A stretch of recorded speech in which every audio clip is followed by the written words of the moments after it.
प्यारे बच्चों, मैं चपला कुमारी पति आपकी हिंदी शिक्षिका।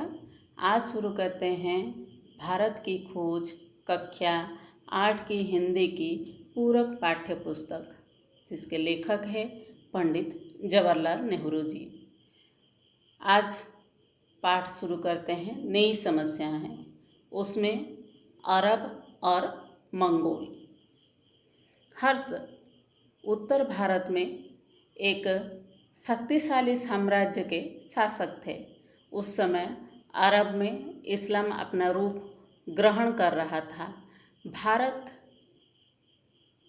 के मध्य तक पहुंचने के लिए इस्लाम को लगभग 600 वर्ष लग गए और वह राजनीतिक विजय के साथ भारत में प्रवेश किया और तब वह बहुत बदल चुका था। अरब वाले भारत के लिए पश्चिमी छोर तक पहुंचकर रुक गए। भारत के सीमावर्ती प्रदेश से तुर्क और अफगान इस्लाम के राजनीतिक शक्ति के रूप में भारत लाए।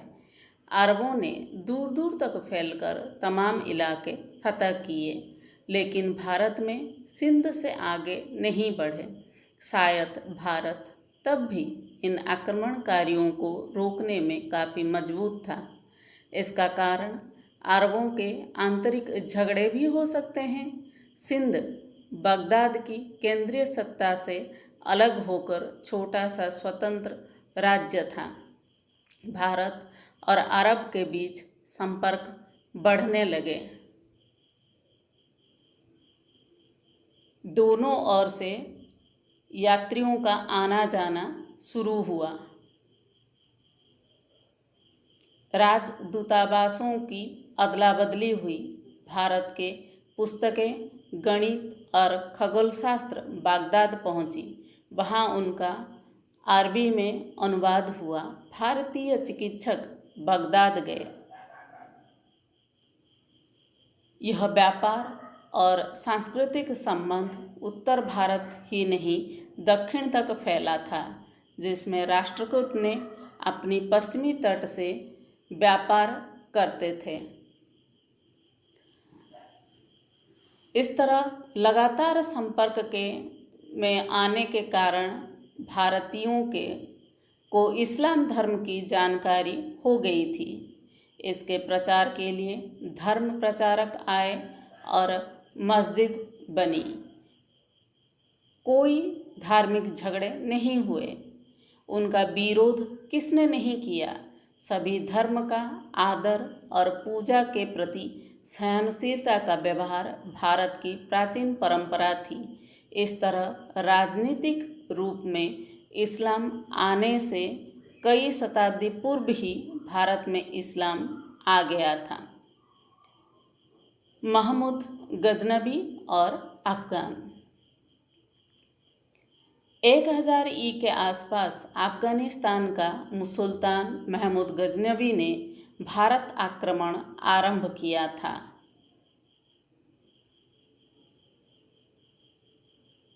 वह तुर्क था।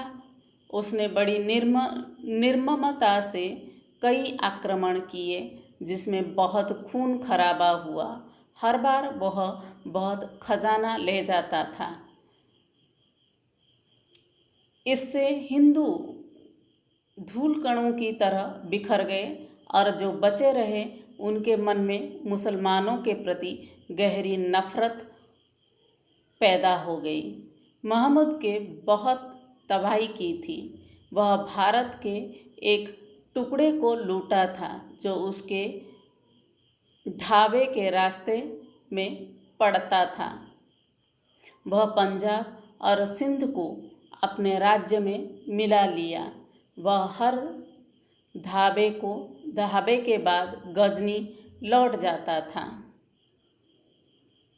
कश्मीर पहाड़ी देश महमूद को रोकने और भगाने में सफल हो गया। काठियावाड़ में सोमनाथ से लौटते हुए राजस्थान के रेगिस्तान इलाके में उसे भारी हार खानी पड़ी। इस आखिरी धावे के बाद वह फिर नहीं लौटा। महमूद की मृत्यु 1030 में हुई।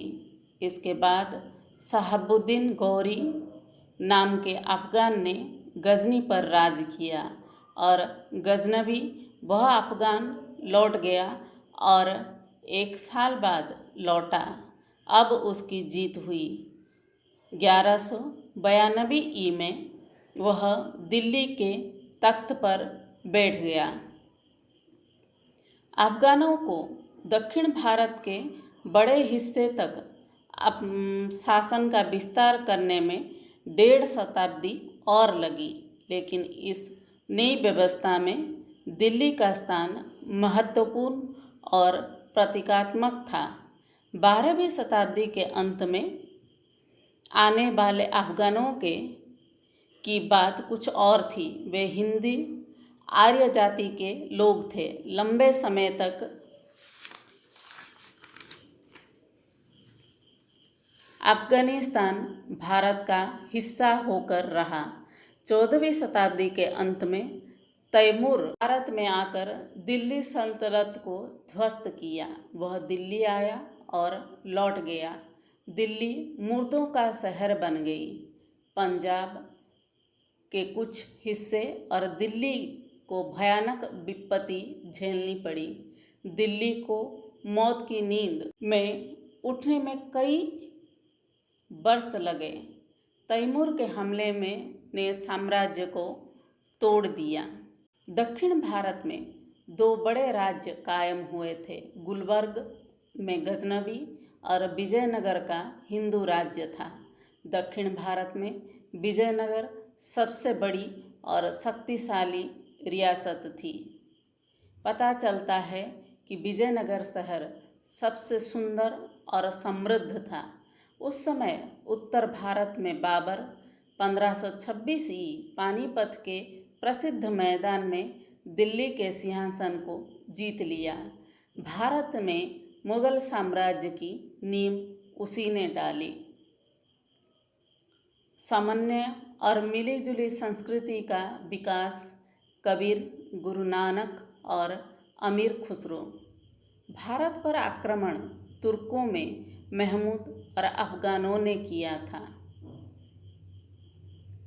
उसके बाद मुगल आक्रमण हुआ। मुगल भारत के लिए बाहर के और अजनबी लगे थे, फिर भी वे भारतीय ढांचे में बड़ी तेज़ी से समा गए और हिंदू मुगल युग की शुरुआत की। अफगान शासक और उनके साथ आने वाले लोग भारत में समा गए और उनका भारतीयकरण हो गया। भारत को वे अपना घर, बाकी सारी दुनिया को विदेशी मानने लगे। दिल्ली के प्रसिद्ध सुल्तान फिरोज शाह की माँ हिंदू थी। यही स्थिति गयासुद्दीन तुगलक की थी।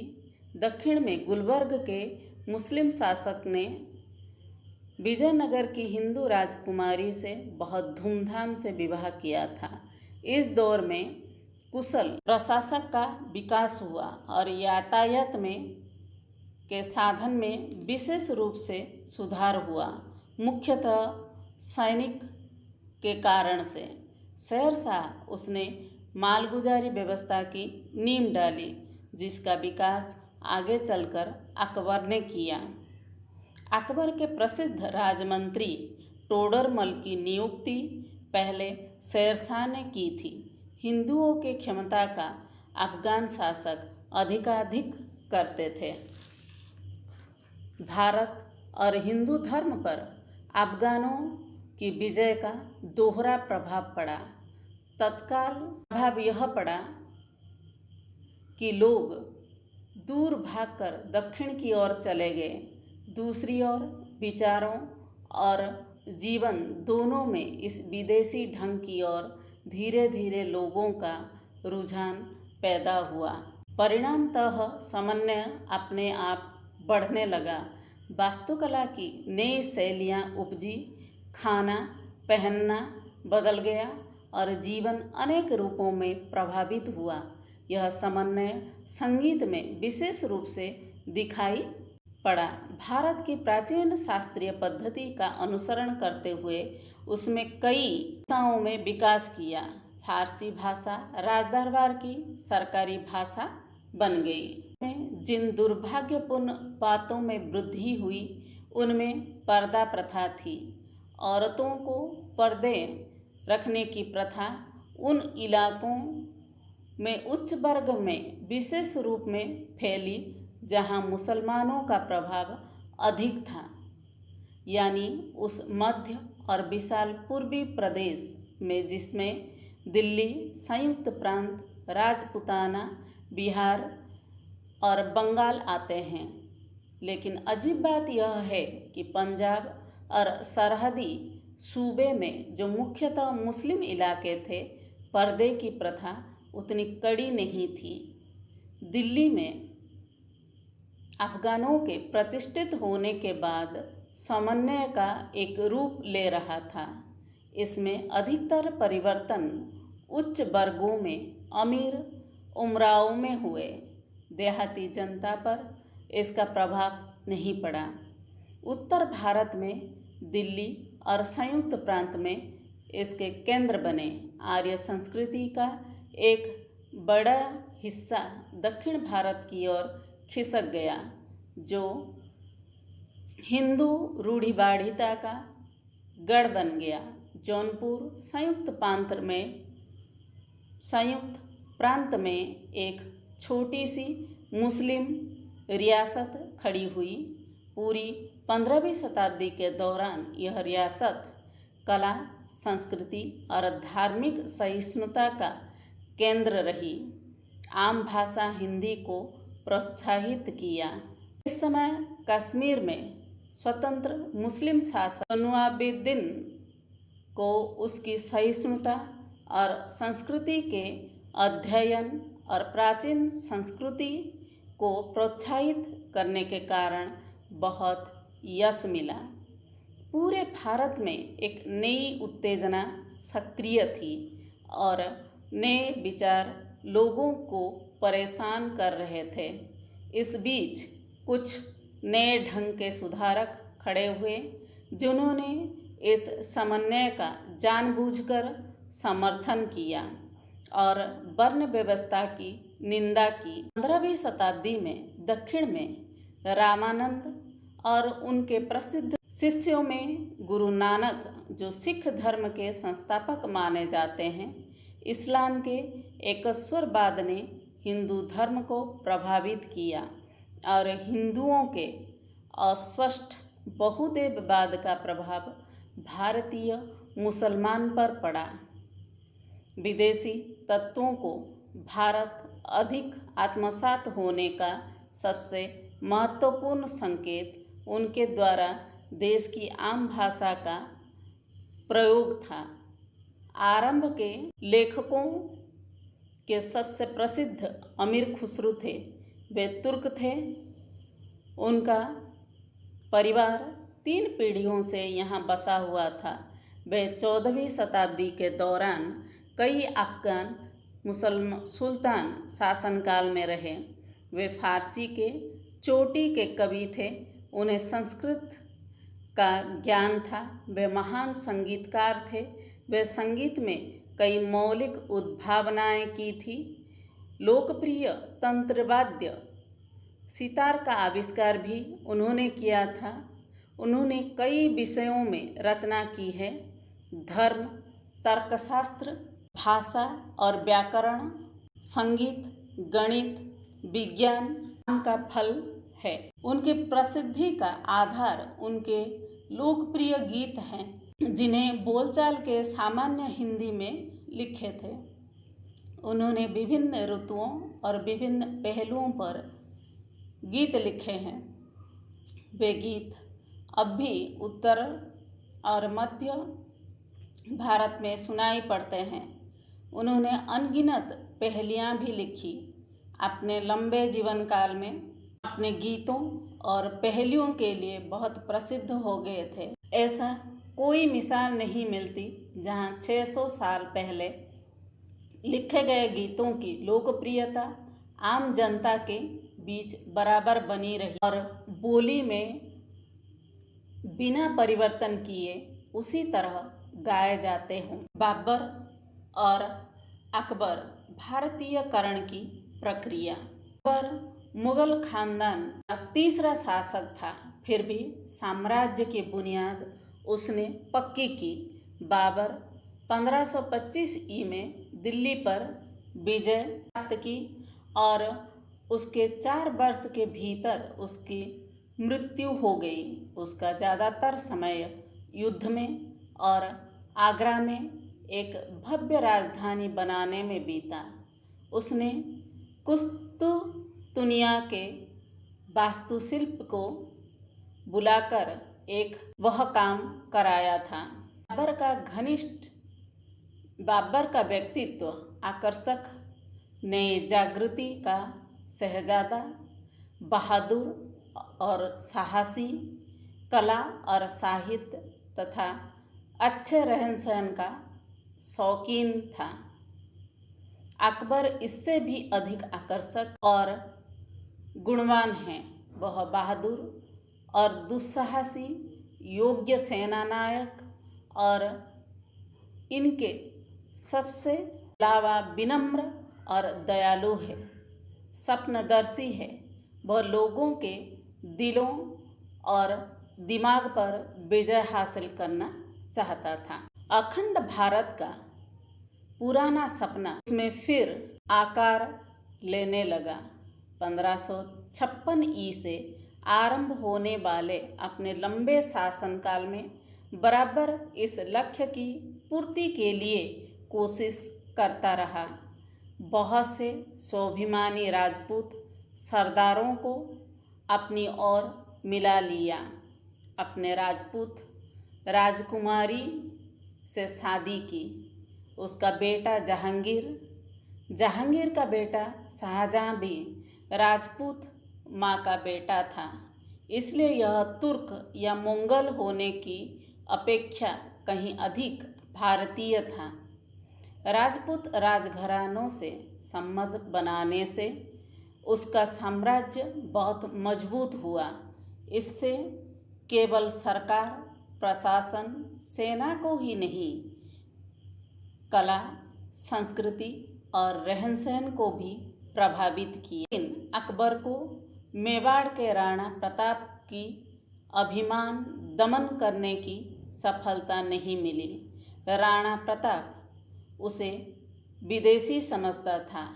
उससे संबंध जोड़ने की बजाय जंगल में मारा फिरना बेहतर समझता था। अकबर ने अपने चारों ओर अत्यंत प्रभावशाली लोगों का समुदाय इकट्ठा किया था, जो उसके आदर्शों के प्रति समर्पित थे।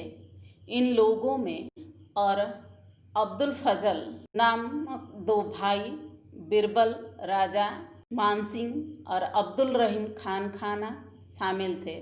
स्वयं अकबर हिंदुओं में उतना लोकप्रिय था जितना मुसलमानों में। मुगल वंश भारत में इस तरह स्थापित हुआ जैसे वह भारत का अपना वंश। यांत्रिक उन्नति और रचनात्मक शक्ति में एशिया और यूरोप के बीच अंतर। अकबर के दरबार के पुर्तगाली जेसुइट बताते हैं कि उसकी दिलचस्पी बहुत सी बातों में थी और वह सबके बारे में जानकारी हासिल करना चाहता था।